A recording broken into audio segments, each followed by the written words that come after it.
여러 경전을 공부하며 매일 무예를 익히는 이가 있었다. 사제들을 도우며 시간이 날 때면 장작을 쪼개 목검을 만들어 휘둘렀고 긴 나뭇가지를 다듬어 창수를 훈련했다. 출세가 아닌 소중한 것들을 지키기 위해 매일 무예를 연마했다. 공주, 계룡산 갑사에서는 하루도 빠지지 않고 영규의 기합 소리가 울려 퍼졌다. 외적의 진입으로 부산을 빼앗기고 얼마 지나지 않아 수도 한성이 점령되었다. 외적의 마수로부터 벗어나기 위해 선조가 파천했다는 소식을 듣고 영규는 더 이상 참지 못하고 공주 목사 허욱을 찾아가 울분을 토했다. 저는 나리를 도와 주상 전하의 칼이 되어 사기충천한 중들을 이끌고 외적을 처단하려 하니 도움을 주십시오. 공주 목사 허욱에 의해 영규가 승장으로 임명되자 인근 고을에 경문을 보내 자신의 뜻을 알렸다. 우리들이 일어난 것은 조정의 명령이 있어서가 아니다. 죽음을 두려워하는 마음이 있는 자는 나의 군대에 들어오지 말라. 소식을 들은 승려들이 앞장서서 영규에게 모여드니 그 수가 800에 이르렀다.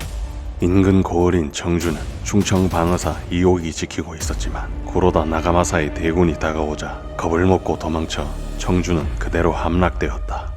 3군 구로다 나가마사가 한성을 향해 떠난 뒤 5군 후쿠시마 마사노리가 입성했고 그의 부장 하치스카 이에마사를 남겨두며 5군 역시 한성을 향해 진군했다.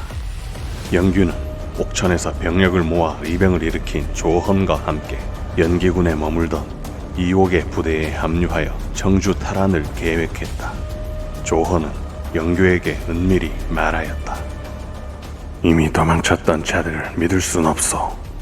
우리가 사력을 다해 공격해야 하오.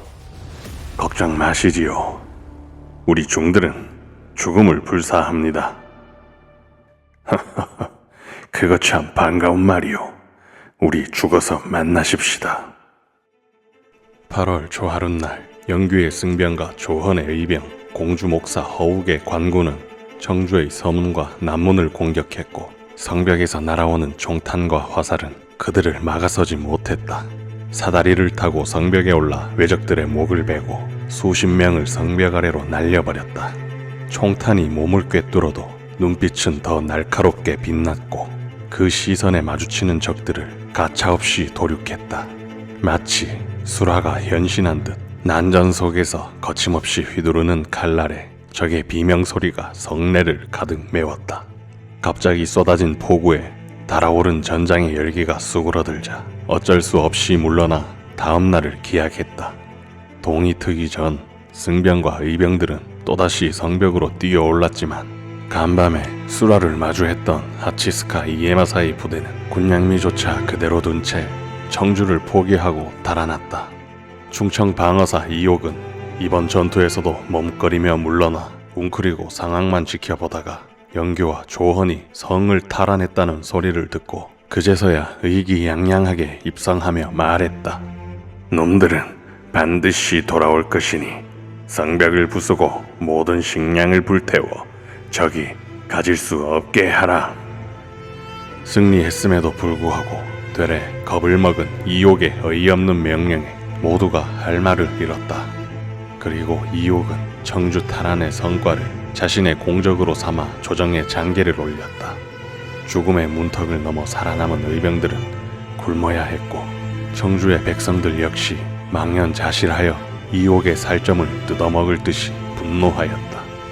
얼마 후 금산에 창궐한 외적들이 백성들을 유린하고 호남을 침범하려 한다는 소식이 들려왔다. 그동안 관군은 고경명의 패배를 보고 누구도 금산으로 향하질 못했으나 조헌은 두말할 것 없이 나서 금산으로 향했다. 인근의 원군을 요청했지만 충청 순찰사 윤선각은 매몰차게 거절하였고 허욱과 전라감사 권율은 시위를 정한 뒤 동시에 군사를 일으키자고 만류했지만 그들이 머뭇거리는 것을 분하게 여긴 조헌은 자신의 의병을 이끌고 금산으로 이동했다. 금산에 도착한 조헌의 의병은 고작 700명이 전부였다. 이때 오직 영규만이 승병들을 이끌고 함께했다. 반드시 관군이 뒤에서 지원을 해 주어야만 승산이 있어. 군부가 어디에 계신가? 군주가 지옥을 당하면 신하는 목숨을 버려야 하니 그때가 바로 지금이오. 그렇게 영규와 조헌의 부대는 금산에 머물던 외장 고바야카와 다카카게 군과 마주하니 10배는 많아 보이는 왜적들이 사방팔방에 빈틈없이 늘어섰다. 조선의 후속 부대가 없는 것을 파악한 왜군은 영규와 조헌의 부대를 포위하기 시작했다. 영규 대사, 어찌 이 험난한 길을 따르셨소? 조공을 혼자 죽게 할 수는 없소이다. 내심 관군의 지원병이 오길 바랬지만 그들은 끝끝내 오지 않았다. 전투가 시작되자 철포의 화염이 전장을 뒤덮었고 수차례 처절한 전투가 계속되었다. 조헌이 외쳤다.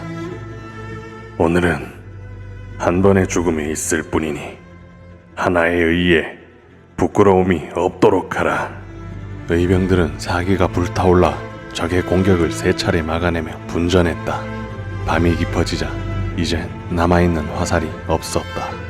병사들은 조헌에게 빠져나가길 권하였다. 대장부가 죽으면 그만이지. 구차스럽게 살 필요는 없다.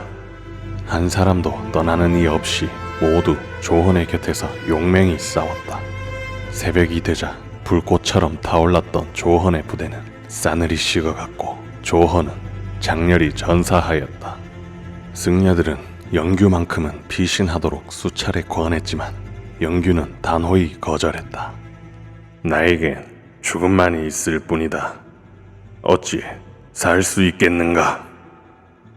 동이 트자 의병들을 전멸시킨 왜군은 동료들의 시신을 수습하고 철수하기 시작했다. 그리고 얼마 뒤 영규는 창백한 얼굴에 따스한 빛이 닿는 것을 느껴 정신을 차려보니 갈라진 아랫배에서 극심한 통증을 느꼈다.